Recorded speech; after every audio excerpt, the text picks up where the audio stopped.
പറയുന്നപ്പോട്ടാ ഞാൻ ഇവിടെ ഇരിക്കട്ടെ. നീ അവിടെ പോയിരുന്നേ, നീ എന്തിനാ ഇവിടെ കയറിയിരിക്കണത്? ഞാനിവിടെ ഇരിക്കുള്ളൂ. എനിക്കൊരു കാര്യം അപ്പോട്ടുണ്ട് പറയാനുണ്ട്. നീ പറയണ്ട, നീ പറ.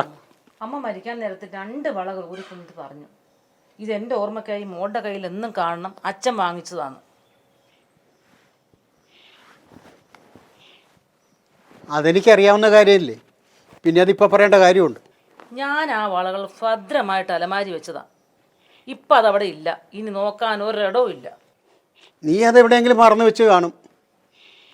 ശരിക്കും നോക്ക്, കിട്ടും. ഇവിടുന്ന് ആരെടുക്കാനാ? കിട്ടുമെന്ന് കരുതിയാണ് ഈ കാര്യം ഞാൻ പറയാതിരുന്നത്. ഇപ്പം കിട്ടില്ലെന്ന് ഉറപ്പായപ്പോഴാണ് ചോദിച്ചത്. നീ എന്താ മുനവറ്റി സംസാരിക്കുന്നത്? ഇന്ന് വരെയും കാണാത്തൊരു ഭാവ വ്യത്യാസം. ഞാൻ പന്നിക്കോട്ട് അമ്പലത്തിൽ പോയ വഴി ഗോൾഡൻ ജൂവലറിലെ ബിനുവിനെ കണ്ടു. അവൻ എൻ്റെ ക്ലാസ്മേറ്റാ. എൻ്റെ ഓപ്പറേഷൻ കഴിഞ്ഞ് എല്ലാം സുഖമായോ എന്ന് എന്നോട് ചോദിച്ചു. എനിക്ക് എവിടെ ഓപ്പറേഷൻ, പിന്നെ ആരുടെയാ? അവനെന്താ അങ്ങനെ ചോദിച്ചത്? എനിക്ക് ഓപ്പറേഷന് വേണ്ടിയാന്ന് അവനോട് പറഞ്ഞല്ലേ? ആ വളകൾ വിറ്റല്ലേ? എന്തിനായിരുന്നു ഈ ഒളിച്ചുകളി? ഞാൻ അറിയാതെ എന്ത് രഹസ്യമാണ് നിങ്ങൾക്കുള്ളത്? അതോ മറ്റേതെങ്കിലും സ്ത്രീകളുമായിട്ട് എന്തെങ്കിലും രഹസ്യ ബന്ധമുണ്ടോ? ഓഫീസിൽ വെച്ച് ഞാൻ കുറച്ച് പണം തിരിമറി നടത്തിയായിരുന്നു. പെട്ടെന്ന് ആ പൈസ വെക്കേണ്ടി വന്നു. അതങ്ങനെ സംഭവിച്ചത്. ഞാൻ ഇന്നലെയല്ല നിങ്ങളെ കാണാൻ തുടങ്ങിയത്. സത്യം പറ, എന്തിനാ വളകൾ വിറ്റത്? എന്നിട്ടാ പൈസ എന്തിയെ? നീ എന്നോട് വഴക്കിടണ്ട, ഞാൻ അതുപോലത്തെ 2 വള വാങ്ങിത്തരാം. ഞാൻ ചോദിച്ചത് നിങ്ങൾ കേട്ടില്ലേ?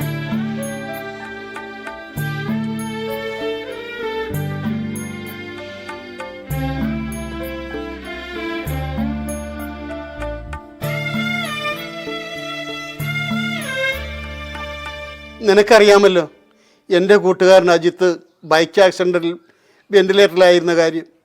അവനെ വാർഡിലേക്ക് മാറ്റി. ഞാൻ അവനെ കാണാൻ ചെന്നു. അവൻ മരിക്കുവാണെന്ന് എനിക്ക് അറിയില്ലായിരുന്നു. എന്നെ തുറിച്ചു നോക്കി.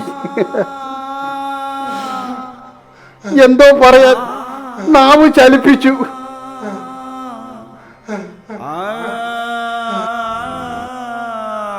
രണ്ട് കണ്ണുകളിൽ കൂടിയും കണ്ണുനീരൊഴുകി. ആ പാവം കണ്ണടച്ചു. ഞാൻ ദൈവത്തിനോട് പ്രാർത്ഥിച്ചു, അവന്റെ ജീവന് പകരം എന്റെ ജീവൻ എടുത്തോളാൻ.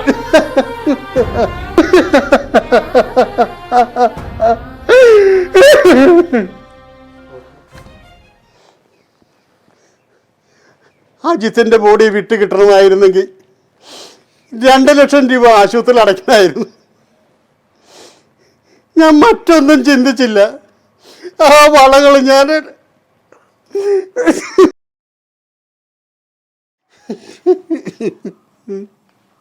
സാരമില്ല, പോട്ടെ.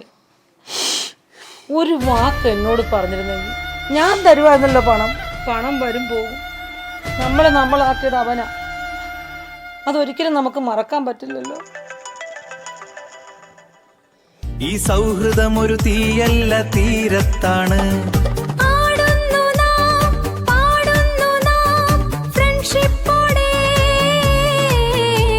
ഒരു മനമായി ഒന്നായി ആടുന്നു, നാടുന്നു നമ്മൾ, പാടുന്നു നമ്മൾ.